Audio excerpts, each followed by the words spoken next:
Good morning, everyone. Very nice to welcome you here to Queen's University. My name is Michael Alcorn. I'm the Associate Pro-Vice-Chancellor. It says Pro-Vice-Chancellor there. It's a great promotion. Glad I'll happily take that. Associate Pro-Vice-Chancellor for Sustainability and Strategic Projects at Queen's.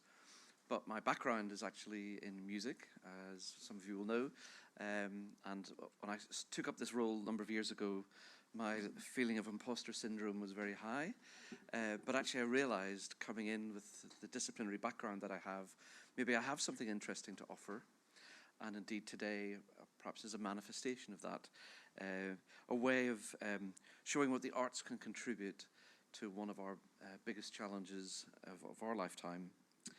And I'm just delighted that we've been able to welcome you all here today for this event. So we're delighted you've joined us for these few days. This promises to be a diverse programme. I've had the great pleasure of talking to all of our speakers at some point over the last number of weeks, and I've been excited about the topics that are coming up today. We've got short talks, panels, we've got readings, we've got music, we've got dance, soundscape, art workshops, gallery presentations. What more could you possibly want? This is our inaugural Arts and Sustainability Festival. It's the first of what we hope will grow into something that will engage more and more of our own staff, our own students, but also the wider community in Northern Ireland. We look around the island, we see some really fantastic projects, both established and emerging, and I think there's so much we can learn from all of those. And this event, I guess, allows us to cross boundaries between academia, between policymakers, practitioners, community groups. We see this very much as sitting across all of those sectors. And what can we all learn from each other? I think that's the focus of what we're trying to do. As somebody said to me recently, there's no hope for any of us if, as a nation of storytellers, we can't tell a compelling story around climate and sustainability. And I suppose what we want to really try and do is harness all of that and accelerate some of the work that we know that art can bring understanding, knowledge in ways maybe that science communication struggles more with. The reason we're here at Queen's is quite simple. We have a fantastic sustainability team here at Queen's who are involved in our teaching, our research and our operations. And I'd like to say a special thank you to a group of people. I'm going to name them all, so just bear with me. This group I brought together quite randomly a number of months ago, and we said, we're going to do this, and there was kind of silence in the room. But we're here today, and without their support and input, it wouldn't have been possible. So Sarah Lynch, Rachel Vaughan, Amanda Slevin, Kathryn Pollitt, Kevin Fearon, Stephen Connolly, Craig Jackson, Joan Parsons, Ben Crothers, Catherine Kavanagh, and Lindsay Martin, who've all been amazing in helping us bring together all that we've been able to do over these few days, and particularly so over the last number of weeks. I also want to thank all of you who've travelled to be here today for the programme. I so want this to be, and I've made a little list, enlightening. This is little tick box things for you in your talks. Enlightening, enriching, illuminating, challenging, motivating, provocative, and hopeful. Those are things that I hope permeate all the things you're going to be talking about today. But we're also here because, and I think this building is one of our newest buildings on campus. We've got great facilities here at Queen's. And as we develop this festival over the years ahead, we really want to use the campus in its living lab capacity to really showcase the best of what's happening on the island. And I urge you to stay with us both today and tomorrow. Obviously today we're here. This evening we're in our Queen's Film Theatre. We're so lucky to have a 2-screen art house cinema on campus. It is such a brilliant resource. So that is available tonight. And then tomorrow, if you've never been, you will be partly in various buildings around the campus, but then finally in the Sonic Arts Research Centre, which is probably the most special listening environment you could ever be in for music performances. So lots to think about, lots to look out for. I'd just like to invite my colleague Sarah Lynch, who's Head of Sustainability, to say a few words of welcome as well. Sarah, thank you. Hi everybody, good morning. It's a delight to see you all here today in our One Elmwood building for our inaugural Arts and Sustainability Festival. I'm delighted to welcome colleagues from Cork that we've been working on the UN SDSN organisation, staff and students from, I think, all across the world, we can say for today's audience. Sustainability is very much at the heart of what we do in Queen's. Our Strategy 2030 sets out our commitment as a university to embedding sustainability across all that we do, embracing the Sustainable Development Goals across all our activities. And our new net zero plan, which we launched in October 2023, sets out our very ambitious commitment to achieve net zero by 2040. And in trying to do that, it's going to require a real collective effort and support from our whole Queen's community, our staff, our students, our local residents and our civic partners and organisations.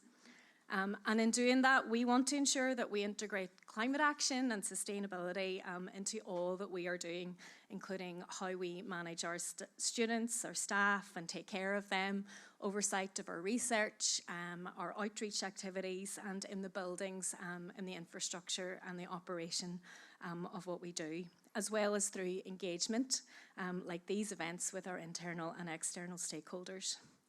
And to date, we've delivered lots of lovely programmes around that, but most recently, just this week, we've just announced that we've received planning permission for the largest passive house project on the island of Ireland, our student accommodation block in Dublin Road, and we're incredibly proud of the work that's happened around that to make that happen and the commitment from the university.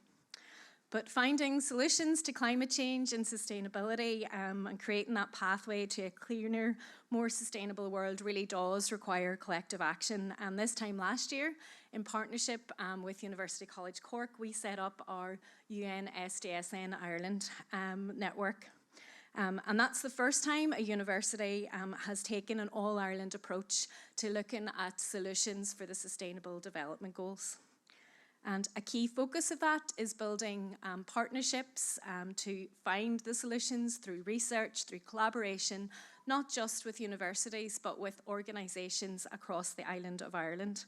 And today's festival is very much a key programme of part of that network, very much in keeping with the ethos of what UNSDSN is all about, focusing on how the arts can help us amplify climate issues and find solutions to those massive sustainability problems that we need to address. So delighted to see this as part of the UNSDSN Ireland programme. But the concept of this programme and very much the material and the whole programme has really come from Michael Alcorn. So I want to extend my thanks for his vision and efforts in bringing this all about. And I look forward to seeing how we can grow this festival and develop it year on year, and to see what else we can kind of bring out and what direction we might take as a university and as organisations collectively as a result of the fantastic discussions that I'm sure we're going to have today. So thank you and enjoy today. Hi everyone, I'm Ingrid Hess and I am thrilled to be here. So when Michael asked me to say a few opening remarks for this festival, I was thinking, you know, what do I think is the most important thing to say? And something I feel really strongly about is that we have to include the A in STEM and make it STEAM. I think that is so critical, and it's really an honor to be in a room with arts and humanities people, because while I think a lot of the solutions are going to come from STEM, the solutions for, fixing the climate crisis, I think the way to motivate people to get engaged with those solutions and educate people to understand those solutions is going to come from the arts and humanities side. And so it's so important to have actions like this where arts and humanities people can get together. The one other thing I want to say is, as an educator, I think a lot about what is the best way to empower my students to make change. And I've come up with 3 ways that are really effective and 1 way that I think is very ineffective. And I'll apply them to sustainability. I think the best thing that we can do, the most impact we can make in sustainability, is changing our own behavior. That is the number one way that we can make a difference. It might not be what we want to hear, but I believe that it's true. I think that the other two most effective ways are either through getting involved in education, and I use that very broadly. I don't mean become a teacher, but I mean somehow be involved in educational movements, or be involved in policy change. I think both of those things can have an enormous positive effect. Unfortunately, at least in the United States, what I see people thinking of as engaging in climate and sustainability is the shaming of others. I don't think that's particularly effective. I see a lot of people going, Michael, I saw you use that straw today. Don't you like turtles? You know, or just like publicly calling out people for things. All that does is make the other person defensive. It doesn't make the other person think, wow, I really should think about my straw use. Instead, the person says, well, yeah, but I saw you drive to work today. You could have walked. You know, and suddenly there's this crisis between two people. So I encourage people to change their own behavior, get involved in policy work and in education as much as possible, and absolutely enjoy the festival. Thanks. Wonderful. Something for us to think about as we go through today and tomorrow. When we got to a kind of stage where this was starting to crystallize, it became very obvious that the person we needed to come and speak at this was Alison Tickell, who I'd heard of when I said I'd only recently come into this role. It was just before COP26 in Glasgow, and I spotted Julie's bicycle, and I thought, that's a very unusual name for an organisation. Since then I've followed the work that Alison and her team have done. And so it's a great pleasure to welcome her here today for a keynote, which I guess will hopefully set the scene for things that will happen during the rest of the day and over tomorrow. So Alison, thank you so much for joining us, and can we all give you a very warm welcome. Thank you. Thank you, Michael, and what a pleasure to be here. And it's really nice to see some familiar faces as well. It's fantastic coming in today and seeing some friends. What I'm going to do is I'm going to rattle through some of the work that we do, but more importantly, some of the work in the sector. And I just want to mark the day, really, as being the very first Festival of Arts and Sustainability here. I know that there's a huge amount of work going on, and some of it you will hear about. But I thought I'd just go back a bit and talk about the founding of Julie's Bicycle. I'm going to just put that first thing up here, because I founded Julie's Bicycle in 2007, a long time ago. But actually, my journey to that moment began a very long time before, as a musician and as a community arts activist. I worked for 15 years with an inspirational jazz improviser, teacher, and mentor called John Stevens, whose genius was in how to be in community with our own creativity, which he would have defined as the soul, and with one another, conflating teaching and performing, musicians and non-musicians, working with everybody through where they were, who they were, in relationship with one another. John created an incredible creative experience for everybody who came into his orbit, and I had the great honour of working with him for many years in the context of an organisation called Community Music that John helped to set up. Unlike Julie's Bicycle, it does what it says on the tin. It was part of that critical community arts movement in the 80s and 90s that reminds me so much of the climate movement today. We were standing then in the 80s and 90s on the shoulders of those giants who had been resisting neoliberalism that was so rampant in the US and indeed in the UK, challenging the ideas that have led disastrously to the supercharged consumerism that we live in today. And why is this relevant? Because so much of my climate activism comes from the community arts movement that was rooted in values of inclusion and care. And of course, in this context, history really matters because it's alive. It has led to everything that we are today. It is the context for the choices that we make now. And here is the thing. Those choices will determine our future. We are the history makers of the next hour, the next day, the next year. Indeed, we are the history makers of 2030, 2040, and of 2050. And those values of community, while alive and well, have also been overwhelmed by a single big idea, that our value as individuals is manifest through what we own. And the more we have, the better we are, and the happier we are. And this is no more than an idea. It's a fundamental, it is not a fundamental condition of reality. It's an incredibly strong cultural value. And the climate and nature crisis is just a symptom of that value. It isn't a great idea, not just because it has no inherent logic to it, so it won't make us ultimately happy, I think we know that, nor that it tends to bring out the worst in us, but also because inevitably things change. They run out.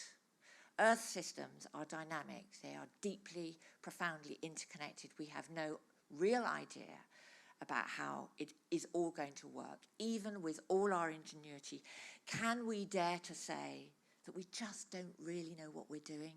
We didn't think about the consequences of focusing so strongly on fossil fuels, that we might have it wrong. We do know that this bad idea is at the heart of the current global economy and that it's literally fueled by fossil fuels. It has created an enduringly uneven global economic system which has dispossessed billions of people of their land and their livelihoods and devastated the natural world. So climate action is also, of course, it's about justice. The poorest communities with the least culpability or capacity to cope, including in our own communities, are experiencing the most devastating consequences. Decades after the 1992 Earth Summit, climate action remains an ideological battleground. No wonder global climate governance, assigned mainly to the United Nations, has not yet succeeded in building consensus for rapid action, because this is really hard. And it was this recognition that compelled me to set Julie's Bicycle up in the first place. The fact that our cultural ecosystem, especially in industrialized global north, was out of joint and out of touch with the climate movement, and yet had everything to do with it. Those values within the community arts movement that I learned, those acts of expression of self in relation with community that I learned within improvisation, are really about connection. That we are not separate from one another, and we are not separate from nature. We are indeed nature and dependent upon the bigger whole. So therefore, culture, the climate crisis is of course a cultural crisis. It's not actually about fossil fuels, of course it is, but fundamentally it's about what we care about. And therefore the good news is that climate-led solutions are culture-based solutions. This is where today becomes very important, and the work that you are all doing could not be more important to the next steps. A little bit about us. Julie's Bicycle was founded in 2007, just before the UK became the first country in the world to enshrine carbon reduction targets into law. The arts, like any other sector, has an ecological footprint, and we set out originally to understand the nature of the challenge in real terms. What would it take to work within the ecological constraints of our planet? And this is because we are bodies. What we do, and I think this was referred to, matters as much as what we think. And of course, what we do has huge consequences. This is one of the superpowers that artists have. We can do things differently. We can do things in a different way. But we also speak through feel, through touch, through sight, through movement. And that is how we learn. So doing something really matters. It changes our brains. It changes what we think. Julie's Bicycle, counterintuitively then, but not so much now, elevated the doing of climate action as equal to the artistic content. It is a spectrum. One bit is not better than another. It is a full embodied response that is needed. If we do things differently, we will create differently. And this is something I'm still proud to have stuck with, not because it gave us a carbon footprint, but because it energised everyone. It's an invitation to everyone at any point in that cultural movement to take action and be part of the change. We are an ecosystem. Every part is important and every part has a role to play, and we impoverish that ecosystem if we serve only the economic model or we celebrate only celebrity. Back to community arts. Unleashing the energy of the creative community, the system itself, to invigorate the values that restore our understanding of belonging within nature and with one another, was the real objective. So that's what we set out to do, and we've done a huge amount of work since. We've worked with thousands of organisations, but really now it's about scale, because the cultural sector is finally really beginning to thrive in this space. I just thought I'd talk about a very small one project of many, which was a project that we're very well known for. Sometimes it's annoying because there's lots of other stuff we do, but it is a project that some of you I know are already involved in. Arts Council England made environmental reporting a funding requirement all those years back in 2012, a very small policy intervention. And it has had an incrementally large effect, because it has made an entire sector carbon literate. It has made an entire sector start to think about what they do and how they model their businesses differently. And it's brought everyone together. And we have over half the portfolio now programming work on climate change. The emissions have halved too. But that's important. That point about acting, making a difference to content, is really fundamental. That's 500 plus big museums, galleries, theatres championing climate to their audience and having quite a profound effect on the commercial sector as well. It's such a dynamic.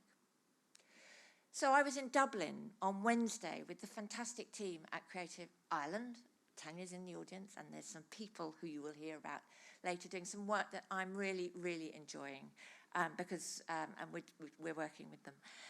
And hopefully you will hear and experience actually some of this work. But someone asked me about movement building when I was there, and I failed to answer the question really particularly well. But I thought about it a lot later. It's such an important question now. What is movement building? Well, fundamentally, movement building is coming into community. It is being part of a dynamic of people, of ideas, imaginations, emotions, energy, volition, and values. At its best, it's moving from an ecosystem to an ecosystem of change. It's not fixed, it's not reliant on a single person, and it is based on shared purpose. And this is the job that I think we need to be thinking about now. And for some years, I've been aware of creative and cultural actors doing absolutely brilliant work. Some of that incredibly important thinking in the field of this nexus between climate and culture. They are all over the world. They are in every country, in every community. I guarantee it. But they're unseen. They're uncared for. There's no context for their work. There's no shared language, no networks, no funding. And this incredibly precious knowledge that we all need, these experiences of change, this curiosity, was all being lost. We didn't have a movement. So Julie's Bicycle did two things. The first thing was to develop a mapping, which I'll whiz through. And the second thing was to set up a leadership program to validate those people, to give them some place to come together. We now have, that's called Creative Climate Leadership. And we have 300 alumni from every continent on earth who are now doing extraordinary work. They're joined by some of the community, actually. The work that we're doing with Creative Ireland was modelled on some of the work that we'd done on Creative Climate Leadership. I'm saying this because actually this has happened. So what is our real role now? Is it actually also now about glue? So just running through it, we did this crazy piece of work and identified that there are some 7 key things happening across culture. And it's absolutely critical at this moment, more than any other that I've been around, that we witness, reinforce, strengthen, and celebrate this movement of change. First of all, there is the artwork, the poems, music, films, sense-making, experiencing, bringing our whole bodies and our senses to an experience to reimagine, tell stories, shift perceptions, and bring in our communities. Really important. It's happening everywhere. I don't know if you have all noticed it, but it's everywhere. Second, there's activism. I think this courageous, bold people who are getting on the front lines of issues, speaking out, giving voice to climate, giving voice to nature, giving voice to justice, to witness, campaign, to unlock the critical resources that we need to agitate, disrupt, support, and show the solidarity that so many in the climate movement need. Then there's heritage. I hardly need to say this in this country. Custodians, keepers of tangible and intangible heritage, safeguarding and restoring the knowledge that we need, maintaining identities, and creating these spaces for cultural values. Design and experimentation. I have not used that word innovation. I get allergic to innovation. There's nothing new, let's face it. Let's just design and experimentation, bioarchitecture, circular design, cross-disciplinary arts and science, new material generation, commoning, experimentation, imagination and social and material space, to doing things in new or indeed in very old ways, returning to some of that deep knowledge that we are all aware of. Then there's leading organisations. I really want to shout out to these. These are organisations that have decided to think really differently, embody values differently, dedicated to internal and external systems shifts, coming together, networking, transforming values and identities. We do need to ask, what are the arts for? What are creative industries for? What is culture for? We need to repurpose what it is that we are for. And those organisations that are brave, often in receipt of public funding, sometimes in receipt of tricky shareholder funds, that are doing this really do need our celebration. Then we talked about policy and governance. Of course, this is absolutely fundamental. Governance and policy that's connected to the past and the present and the future. That constructive policy within and from outside the arts, taking on a micro and a macro level of this work. It doesn't matter if it's a policy intern into an organisation, but of course there's a hugely important policy framework which can enable such a lot of change, anchored in climate, nature and justice, not necessarily anchored in producing more and more artwork. And then there's pathfinding, and many of you are in this room, these organisations who are stewarding us into a new culture. Thank you, thank you, thank you. Your intermediaries, the networks and the organisations bridging the gap between culture and climate. You are a global community of change makers, and I am deeply grateful for your presence.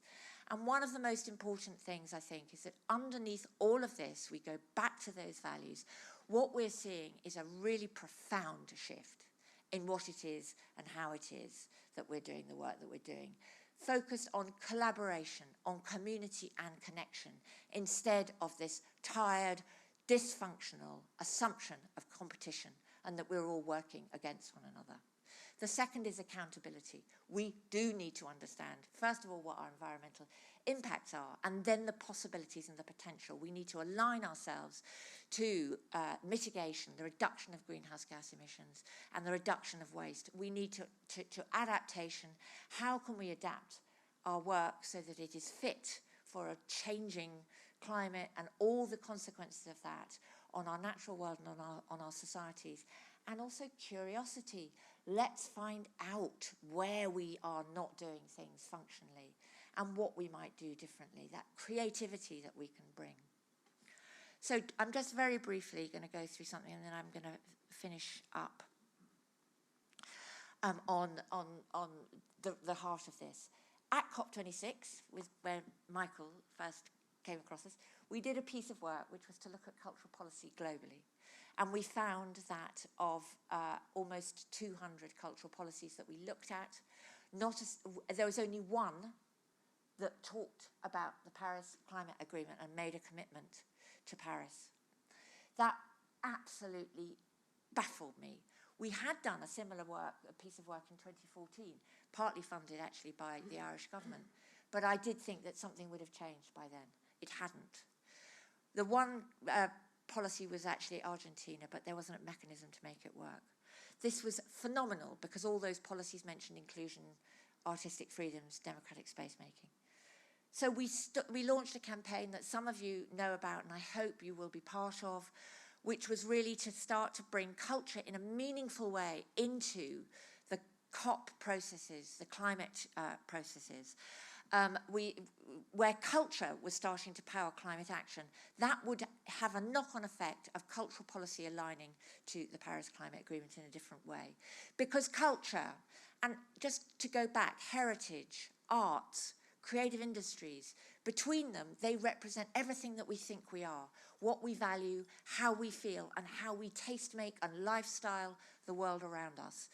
These have never been acknowledged within the United Nations Framework Convention on Climate Change except as voluntary commitments. This is a critical gap. We call it the culture gap.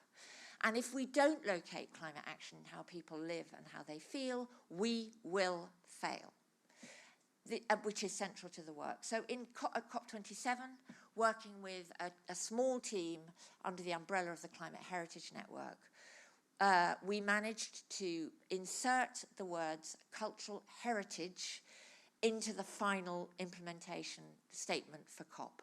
This was because, as many of you will know, since the beginning of the climate negotiations, small island nations had been calling to be recognised, and that the loss that they were experiencing of land, of culture, and the damage that was being inflicted upon them was paid for by wealthier countries.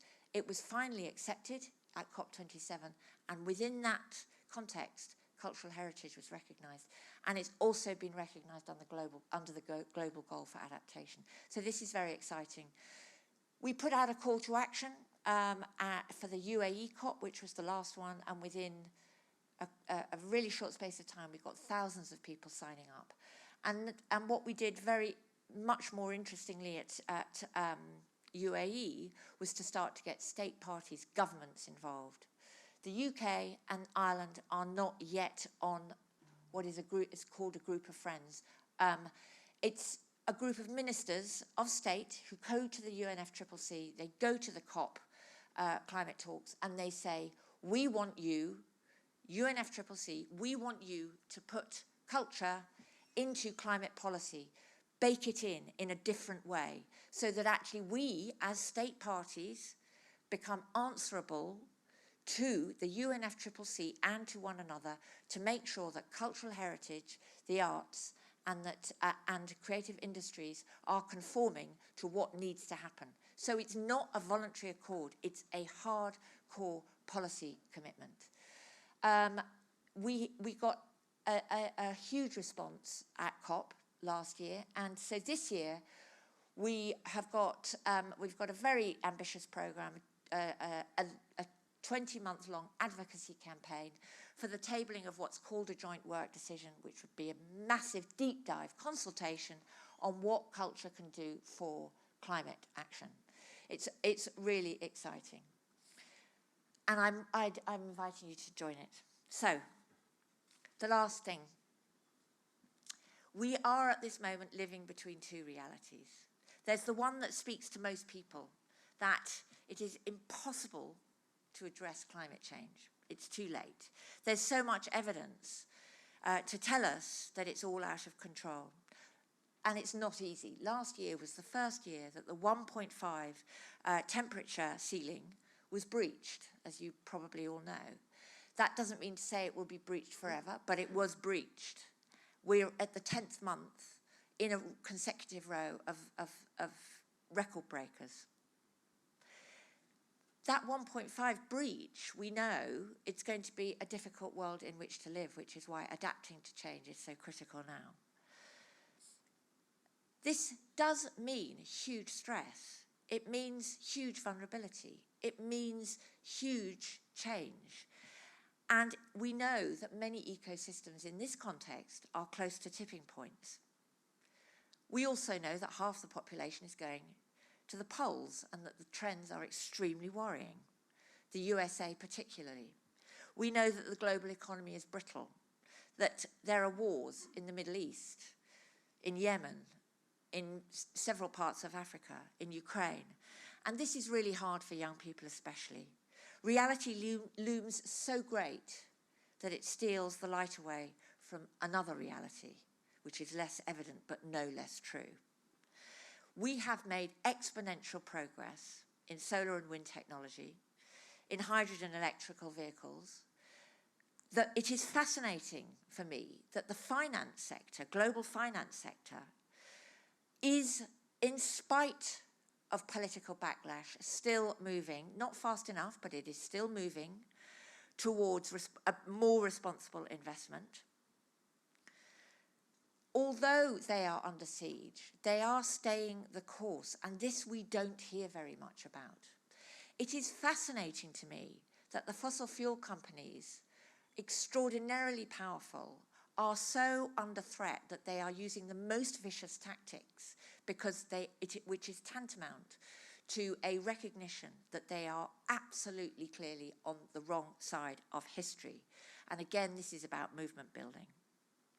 We know that local level resilience and community practice is moving forward in creative and strong ways. We don't hear about it enough. I was just talking about this with Susie. One of our jobs has got to be to elevate the really good work that's happening on a local level. And it's happening absolutely everywhere. Nature is stressed, but we mustn't forget how resilient nature is. And there is an increasing recognition in policy that this matters. Most recently, there's commitments to restoring nature. And the bit that is the most exciting is this cultural resurgence. This is the bit that, for me, is the most exciting. An awakening to the challenges, the idea, the curiosity, the cultural movement that I've mapped. We will always live between these two realities. They are both true. But the threatening reality always looms much larger for us, whether it's true or not. In part, it's our hardwired response to threat. It's how we've been taught to think. It's a symptom of profound individualism and of self and vested interest. It's how we have got to this particular point. Fight, freeze, and flight. But by coming together in a different way, and this is the real transformation. The real transformation is a transformation with ourselves, in relation with ourselves, one another, and this gorgeous planet we have. We can come together to develop the belonging, the courage, and the joy to do this differently, because fundamentally, this is really all about love. We don't have to be oppositional to be a leader. Humanity is at its strongest in love, in recognizing that what moves us as we move through the world is love. It is our care for one another. It is what we believe and feel to be precious to us. Everyone has agency. Every part is important. We are not separate from nature. We belong to it and we love. We are in love. So how do I, as an individual, show up with the courage and the knowledge that I belong within the community to each decision, each moment, each conversation, and in so doing contribute to the reality that I want? Because one of the realities will crowd the other out. So I ask you, what do you want for you, for your loved ones, for your descendants, for your place, for your inner self? Show up for that consistently, permanently. Because what we choose today will become the dominant reality, and I think we can be good history makers. The last slide is this lovely one. This thin sliver of blue light that is light refracted is all life held on Earth in the between 3 and 10 miles or so that is our atmosphere. Is it dusk? Is it dawn? Or is it both? Whatever you see, I hope you feel as I do, that it is quite lovely. Thank you. Thank you so much, Alison. So much of what you've said, I think, will spill over into the talks that we'll have during today, just inspirational words.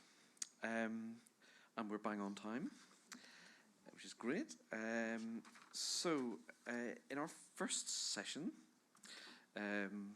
we divided this into 3 or 4 blocks today.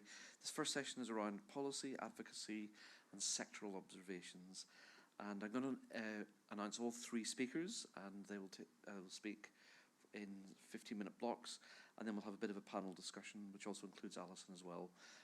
So we will take some questions from the floor for that as well. So it's a great pleasure to invite our next block of speakers. So Tania, Benotti, I had the pleasure of meeting quite recently in Rostrevor at a project you'll hear about later on this morning. Colleague Ali Fitzgibbon from Queen's and Kathryn also from Queen's. And our 3 speakers will be exploring aspects of policy, advocacy and sectoral observations. So Tania, I'll invite you first up if I may. Thank you. Thanks so much, Michael, and what a tough act to follow after Alison, who, kind of like Michael was saying, has very much inspired a lot of what we're trying to do in Creative Ireland, and organisations like Julie's Bicycle and Creative Carbon Scotland have been, blasting a path where we're all now following. But I'm going to just try and pick up on some of the things that Alison mentioned around the policy and governance side.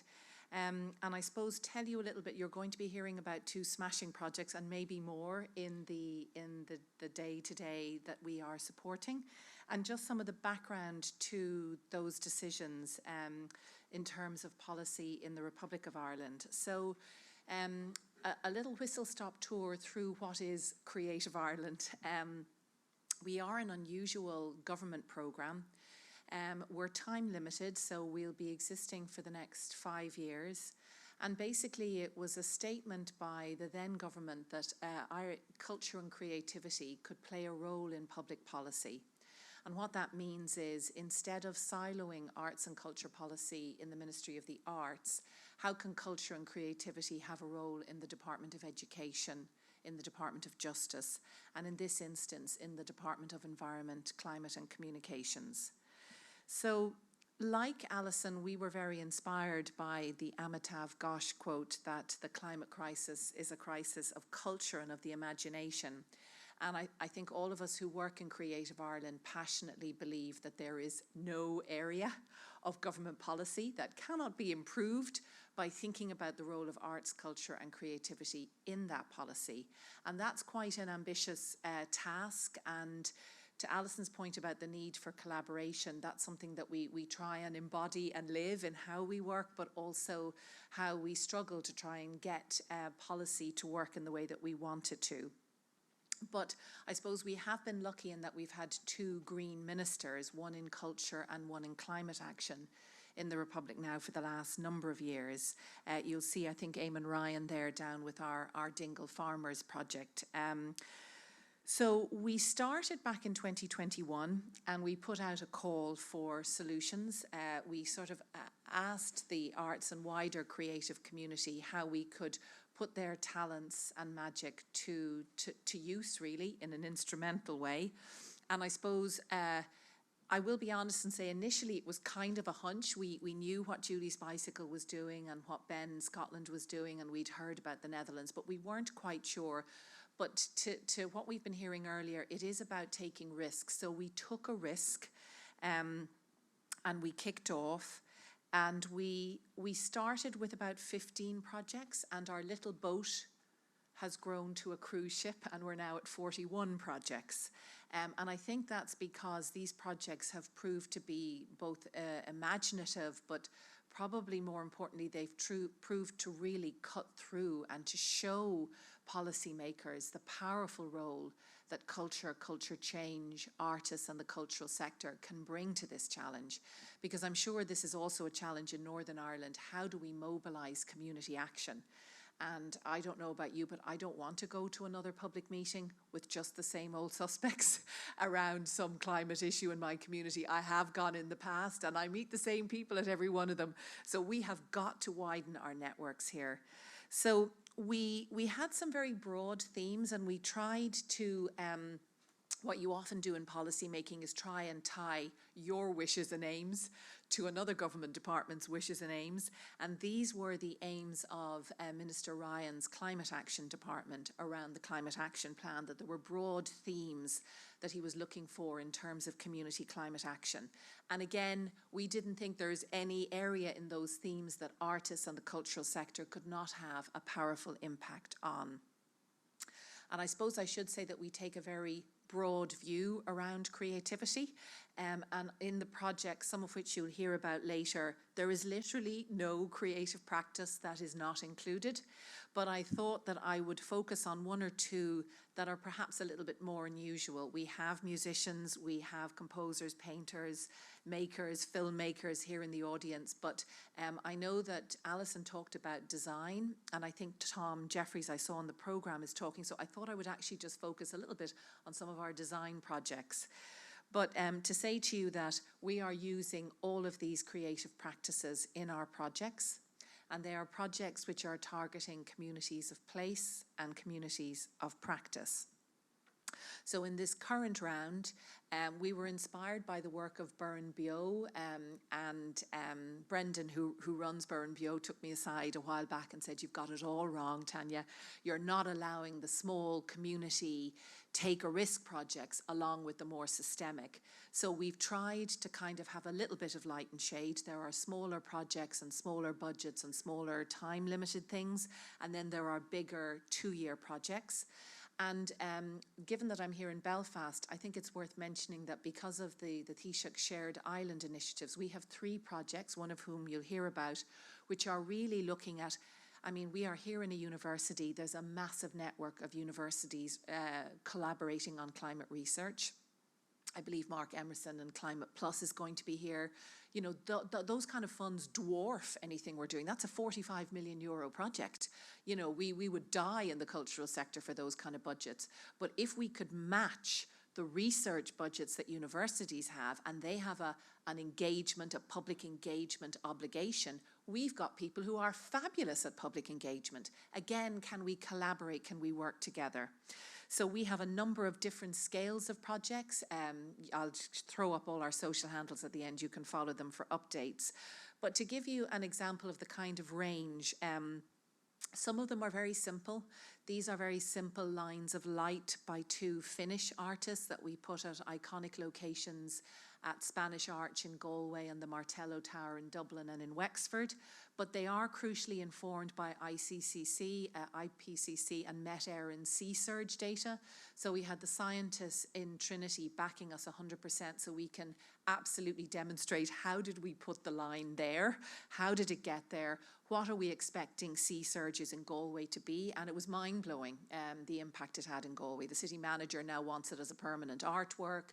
It's right beside the City Museum. There's talks about what will happen to Galway with these rising sea surges. How are we going to adapt? So something very simple. Again, it had happened in Scotland and elsewhere. As Alison says, no need to reinvent the wheel. Plenty of great projects happening. Can we bring them to this country?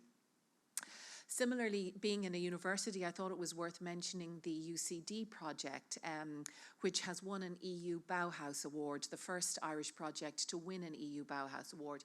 Set in the little town of Ballina, which had the ambition of being Ireland's greenest town, and again, working deeply, meaningfully, respectfully with that community around some of the challenges they're facing.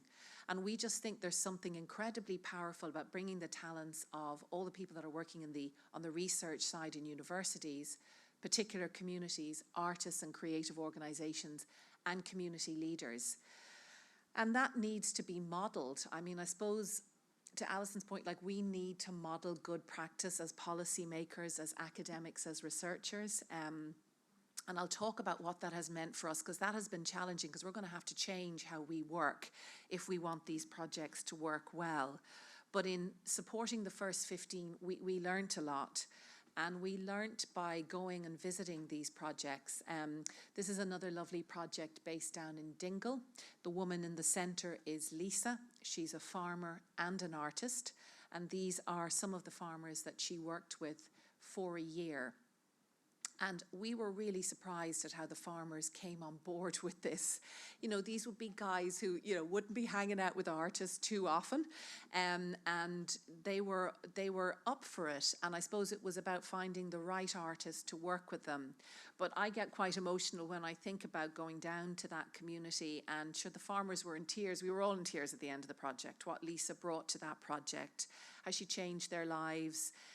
You often forget how isolated some of these farmers are, and amongst many other things, they did what are known as FAM trips, familiarization trips, where they got on a bus and they went and visited other farmers who are trying to change their farming practices.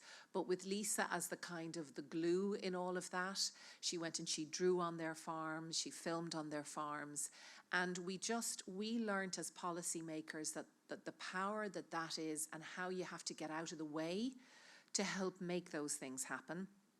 But also that we have the privilege in the policy and academic space of saying, that was so good, we need to bring this to a wider audience. So in this instance, we brought the farmers and Lisa to something called the ploughing. Don't know if any of you have heard of the ploughing. 100,000 people every day going through a field in Ireland. All of rural Ireland comes to the ploughing. So we did the largest ever mural at the ploughing. And we invited farmers to tell us how they feel and how they think they can farm more sustainably. And with them, we drew it on the wall. So trying to kind of elevate things that you feel will really connect with a community and bring it to a wider audience. But picking up on Alison's talk about, you know, it's not just the art, it's about using the talents of the creative industries as well. We've been involved in an interesting new approach by the Irish government, which really mimics things that have happened in the UK government for some time, which is how do we use the power of design, of systems thinking, of what you might call strategic designers, human-centered designers, all of that, again, sitting in universities like Queen's. How can we use the skills and talents of these people to design climate solutions that put people at the heart of those solutions? And we've been really inspired. This is something that we supported and worked on. These are the Irish government's design principles. Now, they've put it rather nicely. We will build, test, learn, and iterate. What we say is we're okay with failure. And I think that can sometimes be very hard for public officials to say, I'm okay if this project fails, because of course you're using public money and you'll simply be blamed if it goes wrong. But we in Creative Ireland, very happy with failure, dying to learn about things that haven't worked as well as things that have. And I have 1 minute left. So just to say, these are some examples of how we're using strategic design. And I'll really just mention this one because it involves chartered directors in Northern Ireland and the Republic of Ireland. So there's a professional trade body called the Institute of Directors. These are all the change makers. These are people on the boards of directors of big publicly stock-funded listed companies. And we were blown away that they wanted to work with strategic designers to think about how they bring change to their companies. And they want to bring directors of companies north and south together. So we're supporting that, again, in a who knows if it works, let's just see if it works.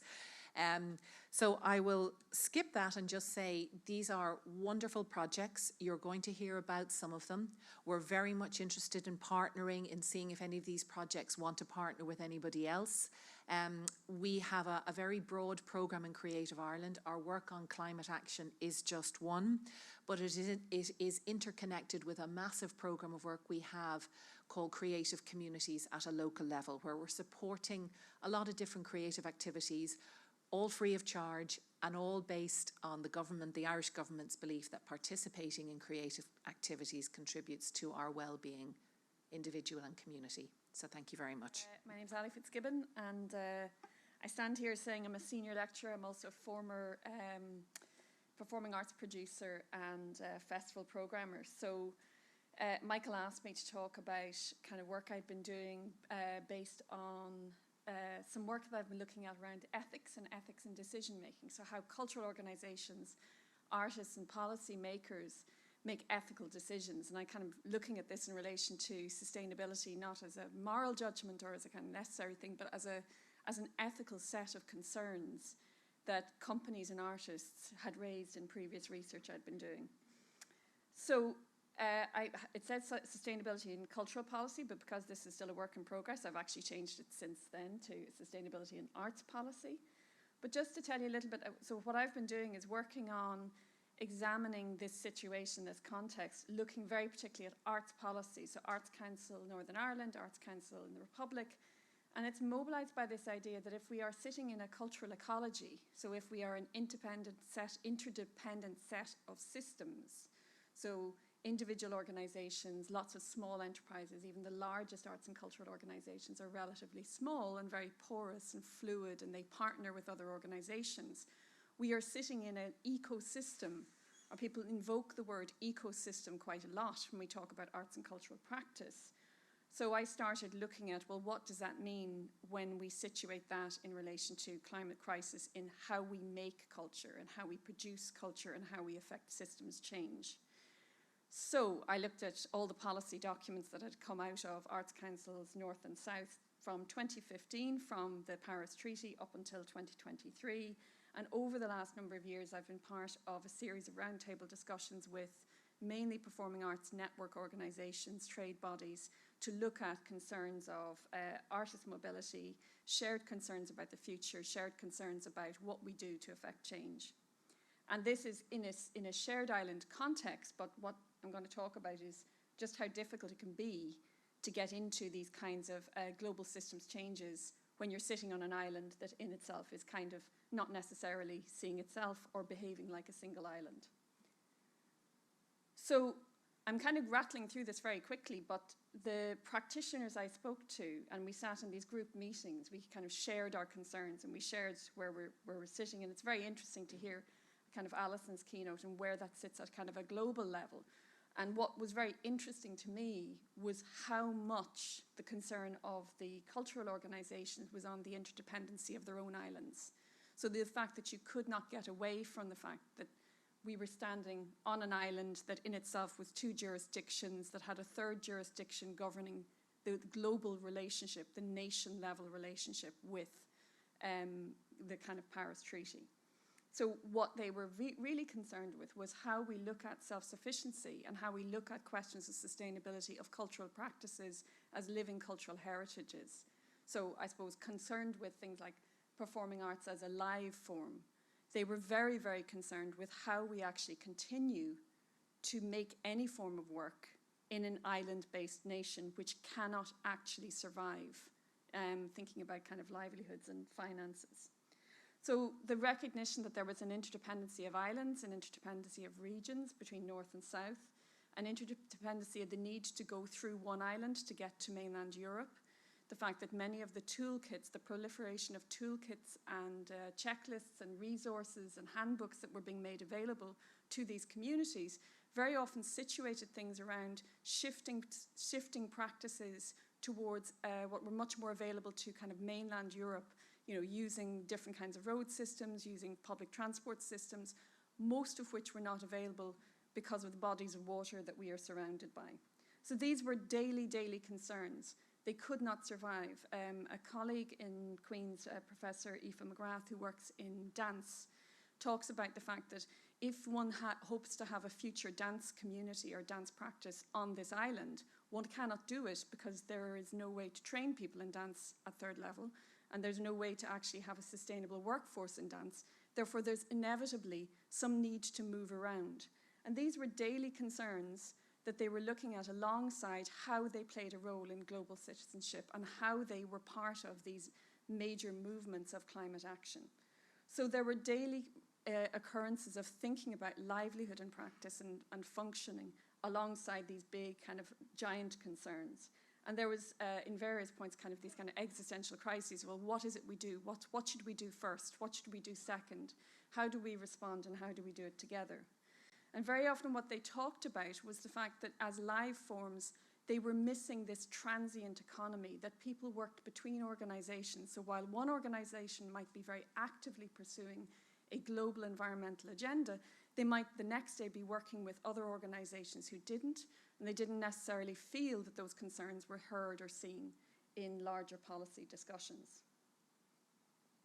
So when I looked at the kind of policy environment, and at the moment that I was kind of really drawing this together, what you see is a massive consultation. You do Julie's Bicycle coming in and very clearly working with Arts Council of Ireland, doing consultations, doing community consultations. The network organisations of arts and cultural agencies across border, we're doing a lot of work trying to communicate, trying to share some of these ideas, some of these concerns and toolkits. But actually, when you look at a policy level, the challenge of having a policy environment that is trying to promote and encourage climate awareness or climate action in cultural practices, the challenge is that the state must act first. It requires a state and national level commitment. Now, in Ireland, I think it's as Tania says, the presence of green ministers has actually massively accelerated. And you can see, if you go from 2015 up to 2023, you can see this massive pulling away from the gateposts of kind of really pushing forward a green agenda that makes it much easier for arts and cultural organisations and artists to start to respond to that. The policy environment changes their ability to be more radical, to be more politicised in asking for and demanding certain things.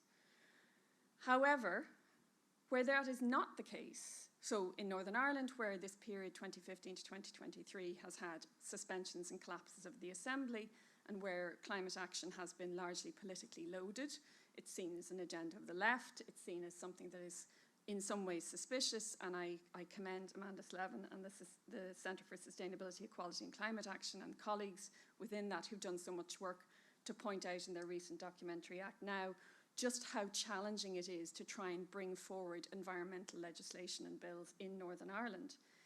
Actually, you do get a sense that the pragmatism of thinking about this as an island-based cultural economy is interfered with by the politics of the environment of trying to talk about, at the very basic, a shared island approach.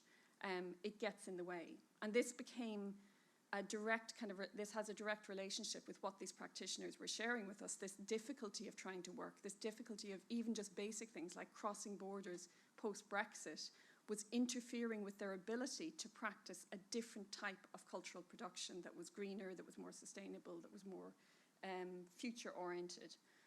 So what you get is a sense that there is we arrive late to a discussion around wholesale systems change, that it is only now we're really getting into conversations about how you change the core arts and cultural systems to make them more environmentally aware, but also starting to think about terms like safe and just transition are really much more difficult to have in an environment that is less focused on pragmatism and much more focused on the politics and tension. Just as a kind of a point, sustainability as a term very often doesn't arise in many of the arts and cultural documents, and when it does, it mainly talks about economic sustainability. So there isn't even a conversation happening as to what explicitly goes on in arts and culture in relation to the Paris Treaty and goals. So as I would have said up until very recently, that changed dramatically as a result of the pandemic, and to a certain extent, I think, in the Republic of Ireland there is massive change. But if you look at the Culture, Arts and Heritage A Way Forward, the recovery strategy published in 2022, it mentions sustainability. Sustainable development is mentioned once in the entire document as part of a wider set of social goals that culture, arts and heritage should be working towards.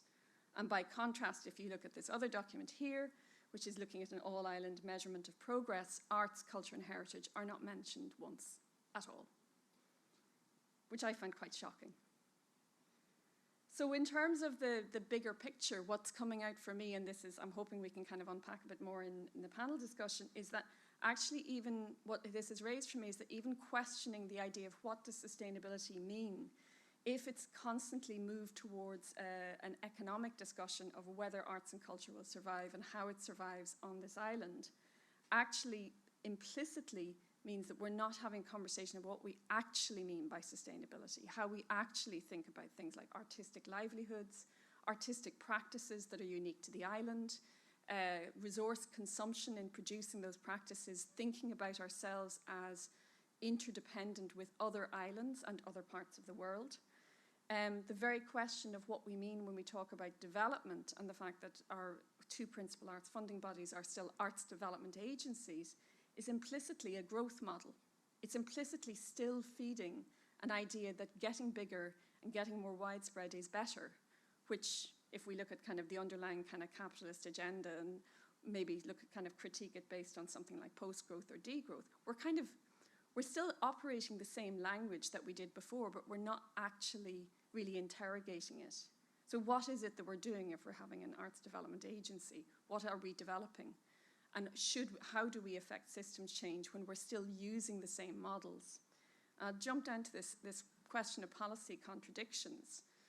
So if you look at systems change within policy and you look at how we introduce a better understanding of sustainability and cultural production, one of the big issues is that most of the cultural bodies are still operating with the same proxies for excellence. So there is a default that something that is done internationally is of higher quality than something that is not. I think there are questions, nobody is really kind of talking about how our core systems of growth, upwards only participation numbers, increasing numbers of projects, increasing project strands of execution around questions of climate action in cultural work are actually still the default, rather than re-examining the question of things like environmental reporting, examining systems change, or rethinking how we use funding models to affect behavioural change in cultural production. In the politicised arena, what I can't get away from is the fact that we're dealing with a geopolity. So not only are we looking at a legislative separation, but we're looking at an active political difference or resistance to shared approaches. Some of the issues that have arisen in terms of live arts is with post-Brexit, the inability to travel backwards and forwards has created massive issues for things like questions of how we tour, how festivals operate, how artists are free to move and work across the island. And that's not necessarily a part of the Green Agenda. So I would probably flag, and this may be not as optimistic, but the potentiality as the messenger, so arts and culture as a way of mobilizing concern and discussion around climate action is clearly there.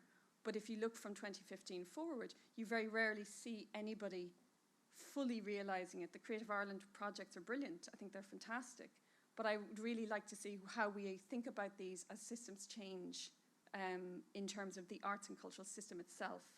So we maybe are not yet at a point where arts could be seen as part of that fourth pillar, the kind of cultural sustainability. Thank you. I'm Kathryn, Alison, and my talk today is Sustainability and the Culture and Nature Divide. Hopefully it goes the right way. No, I'm going the wrong way, sorry. Right, Greta Thunberg has stated climate and ecological crisis is the greatest threat that humanity has ever faced. She continues, the only way we will be able to avoid the worst consequences is if we create a critical mass of people who demand the changes required. For that to happen, we need to rapidly spread awareness. The catastrophe that looms large over our present day and our future tomorrows requires people to demand societal transformation. Yet, as Thunberg describes, any such change requires awareness, or perhaps more prosaically, knowledge of the environmental crisis. Our species' activities are impacting negatively on the natural environment. Biodiversity loss, climate change, invasive species, and pollution are leading to a global ecological disaster. There is a cultural ecological dilemma as reasoned by Neil Adger et al. Yet if the cultural dimensions of climate change are ignored, it is likely that both adaptation and mitigation responses will fail to be effective. In other words, culture and the environment crisis are interlinked. Put simply, there is currently a culture-nature divide. To understand this divide between culture and nature more fully, I conducted a 5-year case study. It investigated the role of cultural intermediaries and the dissemination of environmental knowledge through visual art.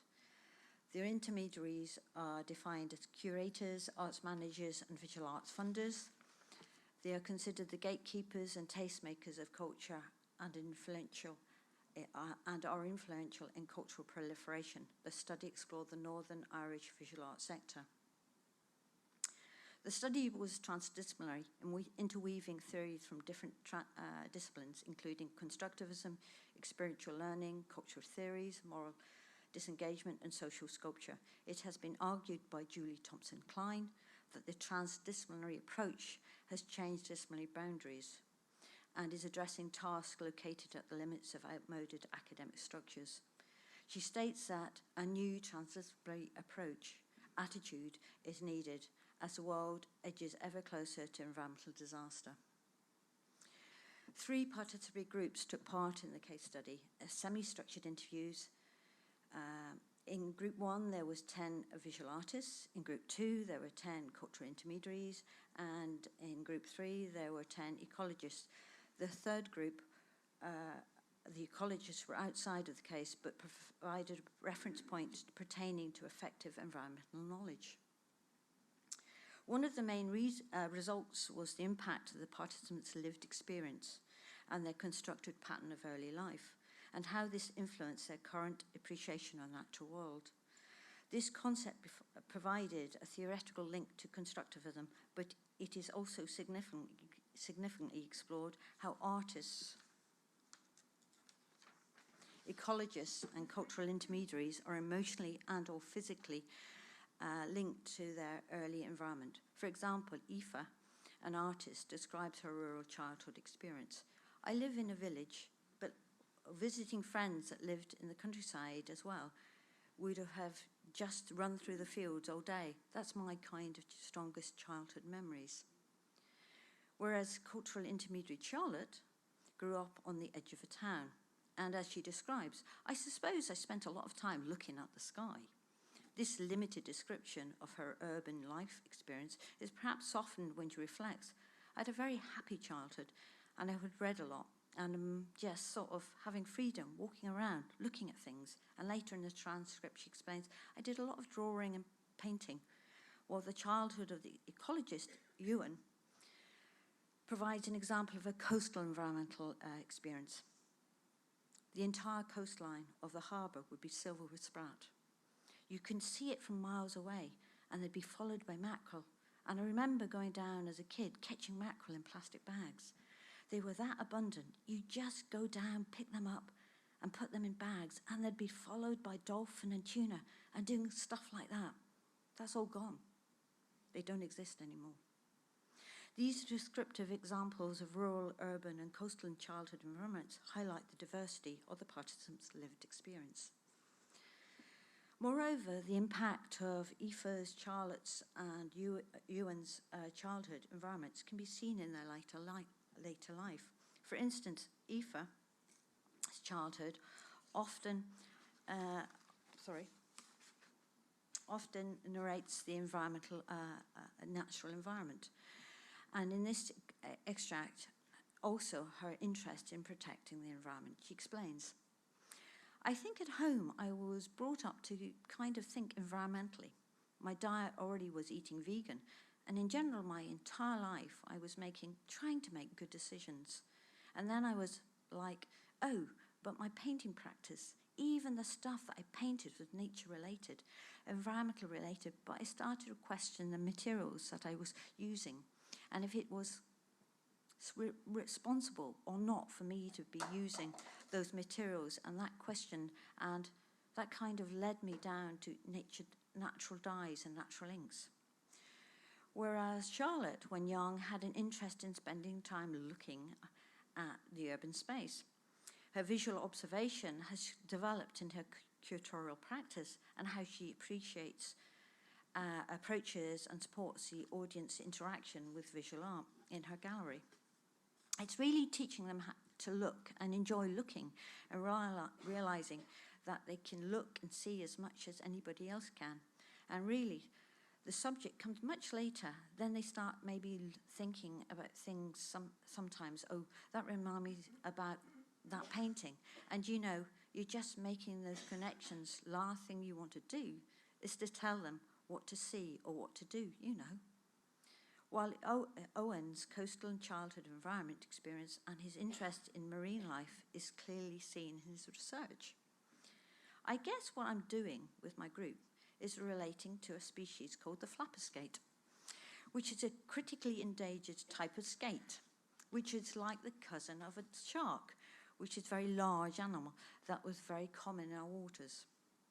Each participant's current work, whether it's connected to visual art or ecological research, has been in many ways impacted by their early childhood environmental experiences. This relationship between childhood experience and later life was seen in many of the lives of the 30 participants. This result was not unexpected, since the learning continuum theorized by John Dewey in 1938 argued that learning is continuous. Nonetheless, learning begins in childhood. Consequently, early life environmental experiences can significantly influence later life.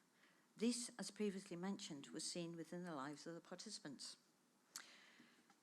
To further support this concept, I have created a pictorial summary matrix. The triangulated form is used to locate the participants' past childhood environment and their current preferred environment. The triangles are color-coded. The top of the triangle is blue and represents coastal environments. The left side of the triangle is green and represents rural environments. The right side of the triangle is grey and represents urban environments. The black dots represent the location of the participants' predominant childhood environment. The arrows show the direction of the participants' adult environmental preference or preferences. In other words, the environmental direction and flow of their research or creative practice. As can be seen in the figures, there is a strong relationship between an individual's childhood experience and their later life.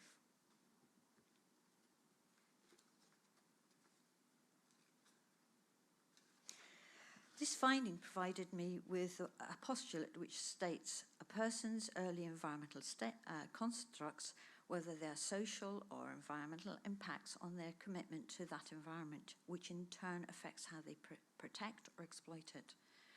Consequently, the main implication of the research is that environmental awareness must be fostered through either direct or virtual experience of wilder places. Yet for me, there is perhaps only one rational solution to this dilemma.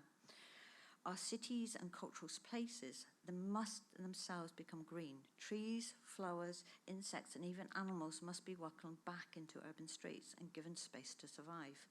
This re-engagement with nature within cultural spaces can only truly begin when people develop a greener, more sustainable ideology. This then is the dilemma of the nature-culture divide. People, like cultural intermediaries, may be unable to align with nature simply because their own childhood environment is situated in urban space. The spark that may offer some form of hope is perhaps appreciating the duality of the nature-culture divide. To protect nature, an individual's emotional, intellectual constructs must be from the natural world. Yet the paradox of the dilemma is more complex, since visual art can support environmental and ecological learning. Contemporary visual art can use any or all the senses: touch, sight, sound, taste, and smell. The artist can create a world that the audience tangibly experience. Visual art is unlike knowledge bound and recorded in scientific books, articles, or papers. Galleries can provide a place for experiential learning to occur, but also provide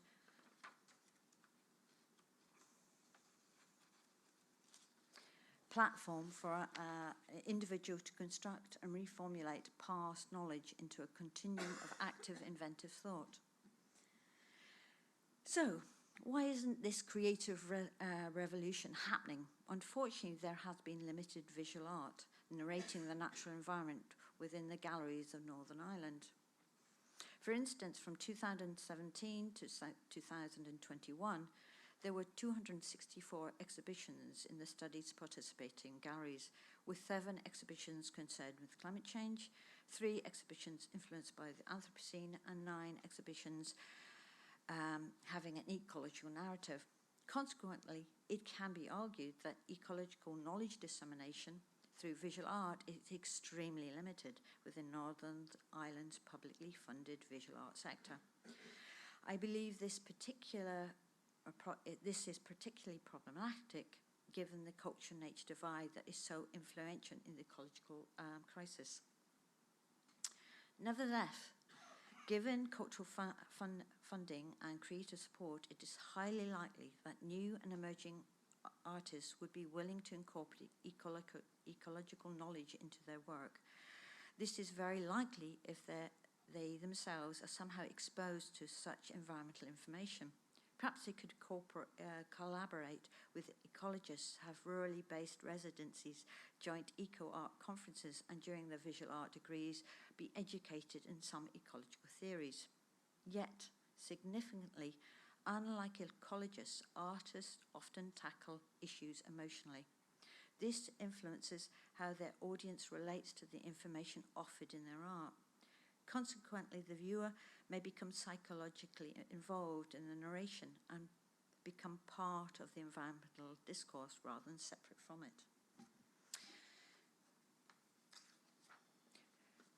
Consequently, art can change culture through a process creativity, navigating a way forward to a more reflexive, greener and sustainable society. Moreover, this reflexivity or thoughtfulness within art is often part of the creative process. As the artist Amelia suggests, I feel like in modern day society, people are so disconnected from nature. And when people are so disconnected, then they care about it so much less, and they don't really have really any interest in protecting it.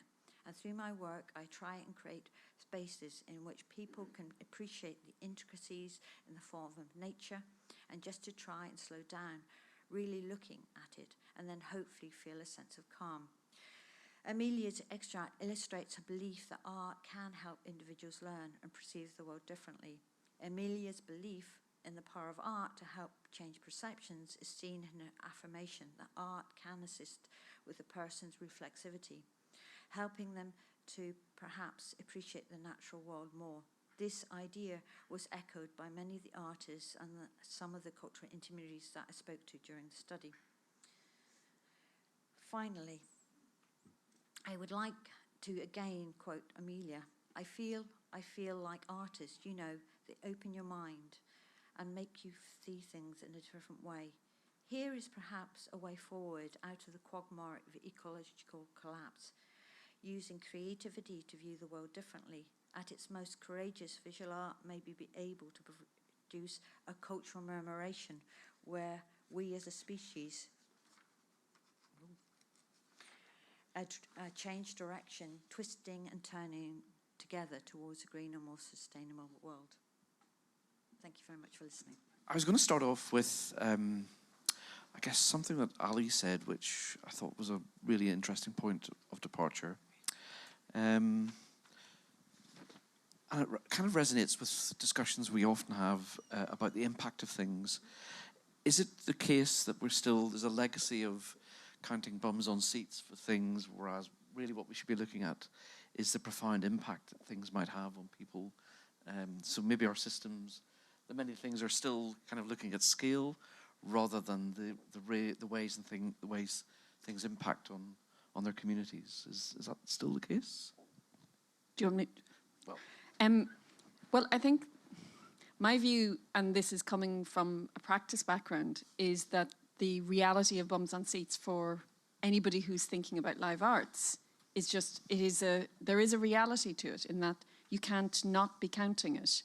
I think the question is when I was doing this analysis, how we were looking at what the system rewards. So for example, the Programme for Government for Northern Ireland, the only cultural marker of success was upwards only, that you could only have more. And I think that was so counter to the direction of travel we need to be going in, that it raised questions for me as to whether we're actually if we're starting to think about things like removing single-use plastics at festivals, which is necessary, are we tinkering at the bottom of one part of the system and not looking at the core system thinking that is informing and shaping how the industry works? Mm-hmm. Any other thoughts on this? Alison? I mean, I can put in my tuppence worth on that. First of all, I thought it was really interesting what you were saying, Ali. My feeling about it all is it's not really about we are always reducing things to an either or, and this is a real problem. If we look at systems change, actually, it is a process over time. What we're not doing is looking at what our key leverage points are, and this is an acceptance that the system as it currently stands, the system, the many systems that make up the greater whole, are dysfunctional with all those policy contradictions that you pointed out, with the emphasis on the individual to act.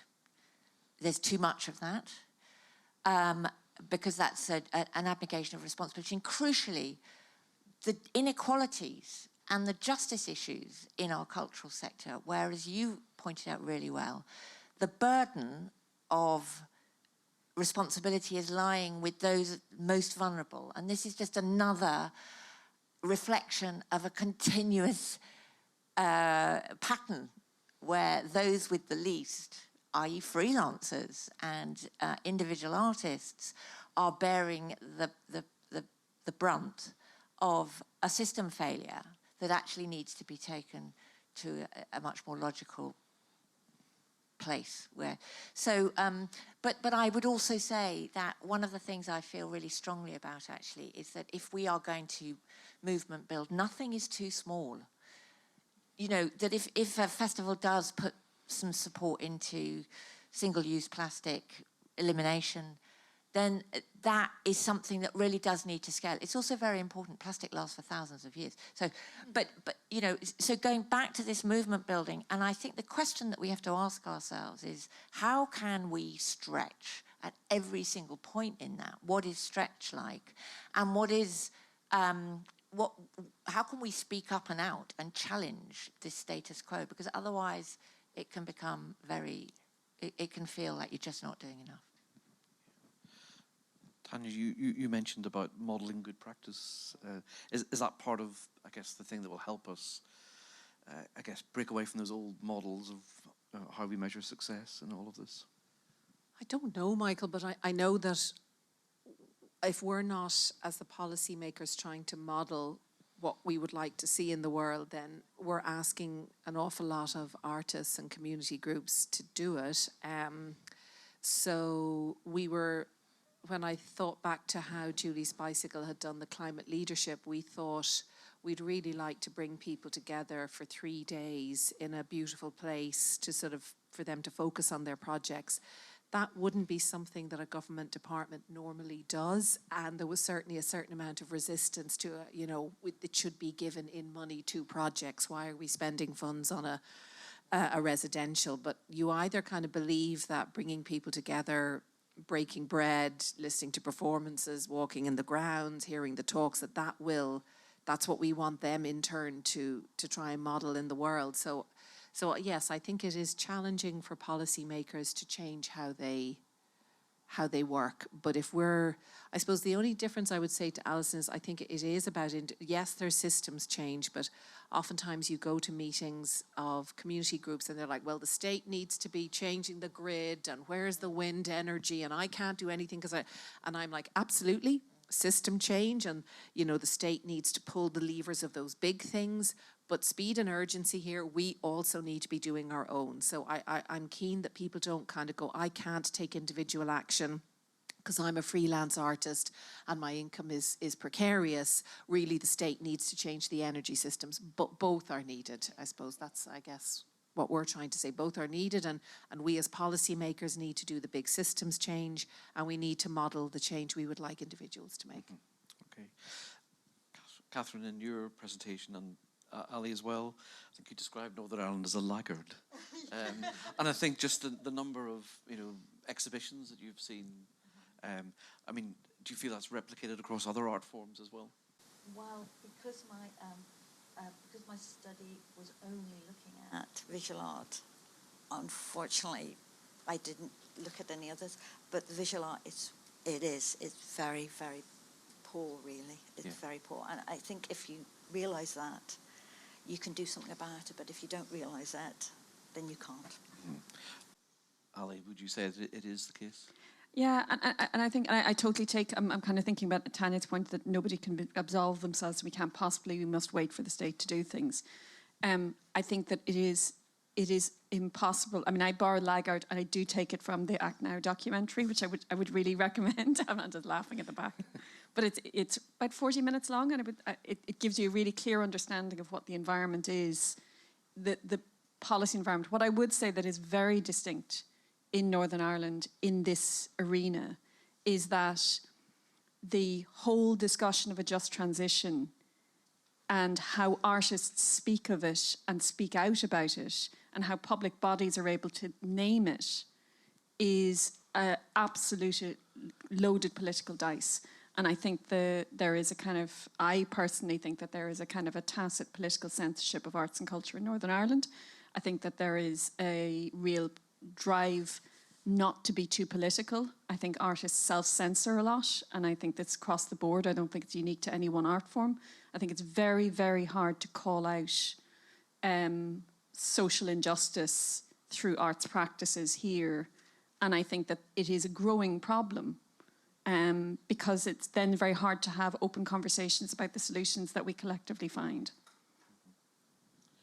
Any advice on how we can break out of, I guess, being a laggard in Northern Ireland? Any thoughts on how, I guess we're still only seeing our government back in operation again, but...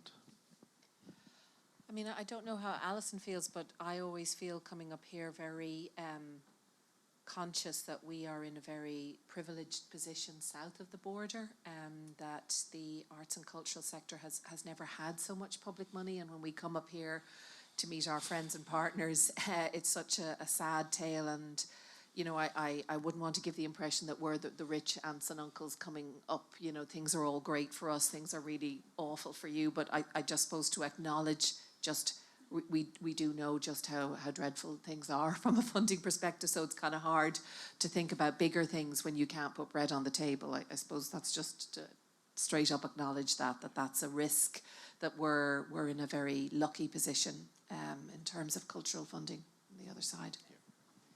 And I suppose, I mean, I would like, first of all, to acknowledge that the importance of, no, not the importance, the kind of overwhelm of the politicisation of both arts and culture and also of climate. And this is really tricky.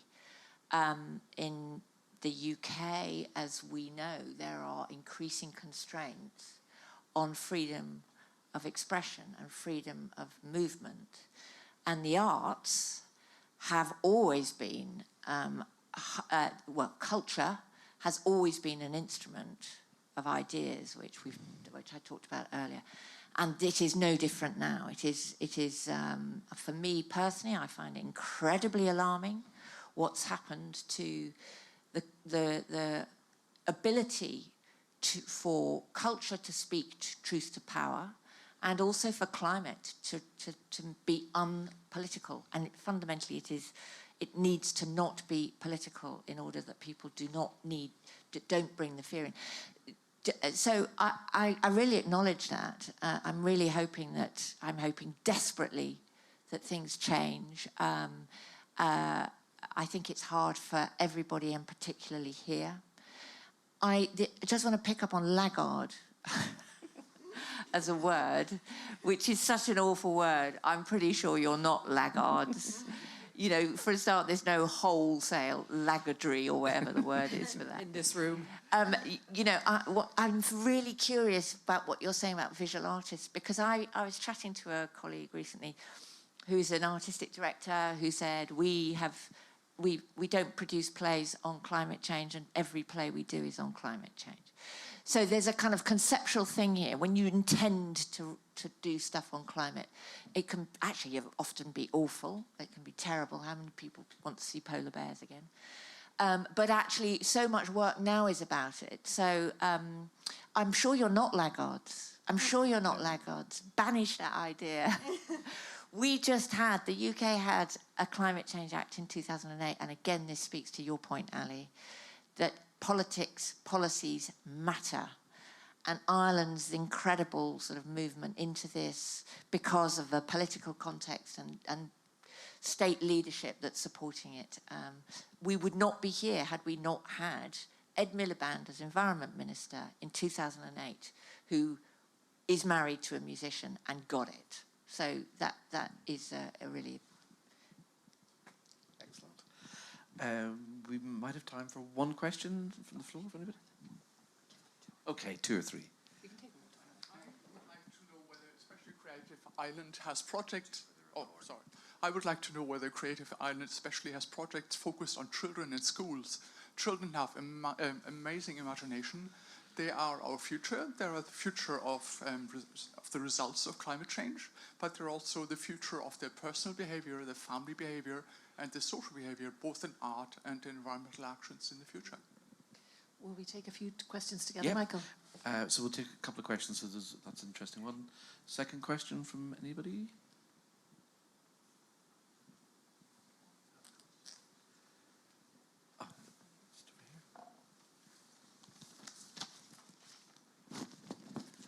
Now, I just want to go back to something which I think crosses what Alice said and what was said initially in the keynote, because I think a lot of it has to do with SDG number 8, the right to decent work. I mean, you have a cultural and art sector which is underemployed, which is forced into entrepreneurship, which is forced into moving from precarious work projects here and there. Now, how can you actually make that workforce or those people actually ambassadors for a green change, for a climate change we need? Well, you need to give those people decent work. And this is a question of actually having or providing them with some access to funds, So, we saw with COVID, for instance, that when we need to find a new vaccine to solve a social or societal problem, the money is there. So isn't this really also going back to actually, how can we actually make this movement actually part of the force we need to change this? The ambassadors, they need to be, isn't that sort of all down to actually giving them decent work or the SDG 8? Okay, we can pick up on that. And if there was another question, we would take that. But otherwise... Yeah, I can answer the young person's question. Yeah, we have a very extensive programme. It's called Creative Youth. We're working in about 600 schools south of the border. It's a series of different programmes. So not unlike this whack-a-mole, we've thought, is the answer helping each school to develop a creative plan and giving them a creative associate? That's one model called Creative Schools. Another model is creative clusters. Let's bring 2 or 3 schools together. Let's get them working on creative projects. A third is, how do we encourage teachers to be more creative in their teaching practice? So how do we tackle schools of education where new teachers are being educated? How do we do CPD for teachers in the summer around creativity? So we have multiple, and we have, which is coming to Northern Ireland actually, we have a day called Crinú na nÓg every year, which celebrates the creativity of young people on the island. And we're the only country in the world to have that, and there will be 700 events on the 15th of June. And Julie's Bicycle doing similar things? No. No, we don't work in schools, actually. Right. No, we don't, just with the cultural sector itself. Yeah. And then what about this question about decent work conditions? I guess it's during COVID, that example about where money was found.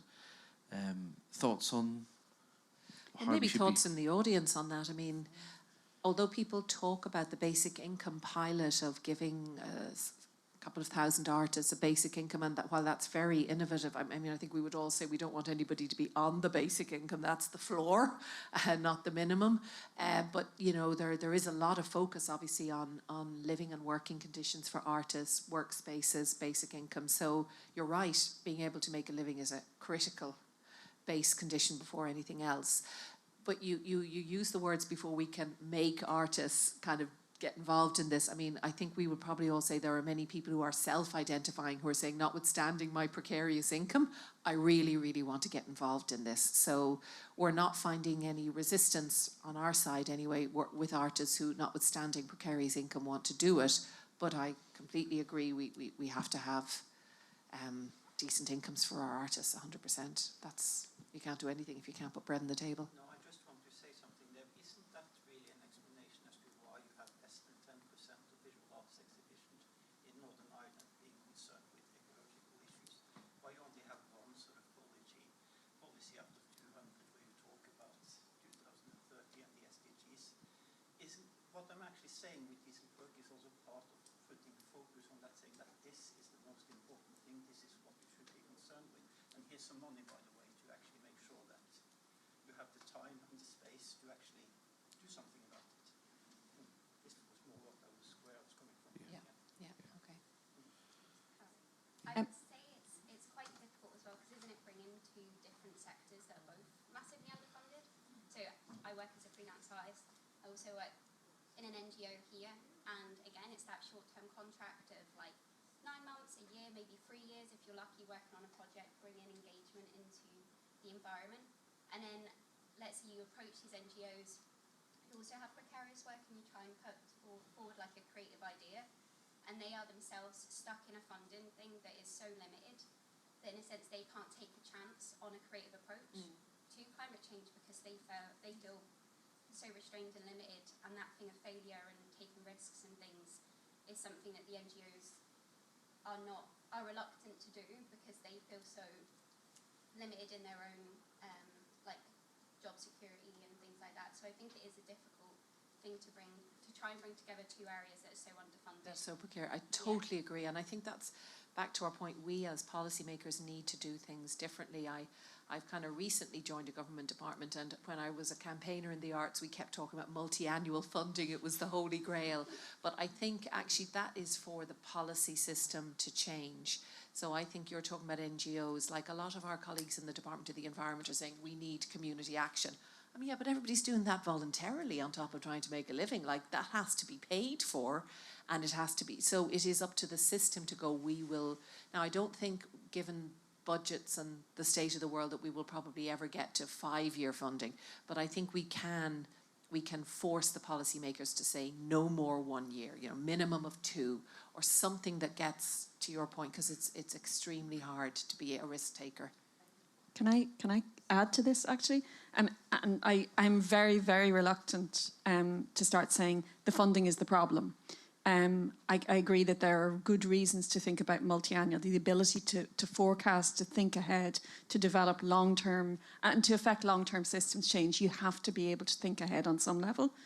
But actually, there's another way of thinking about this, and this is where a cultural ecology approach says that people are independent, that an individual artist is also a parent, somebody else. They're living in a community, they're doing different things.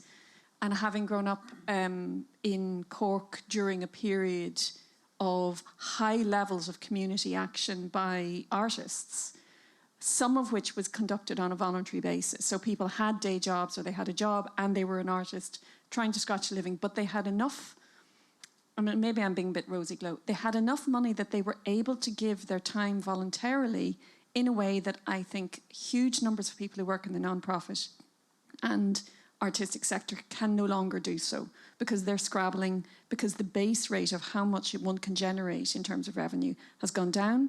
The number of alternative occupations that you used to be able to combine, the role of the semi-professional artist, the peripatetic music, drama, dance, arts, teaching that used to be available, that used to offset, has actually collapsed. So when we're thinking about this, and I think the point that Anders makes about the SDG 8, one of the things I did notice, and I didn't really mention, is everything is focused on SDG 13.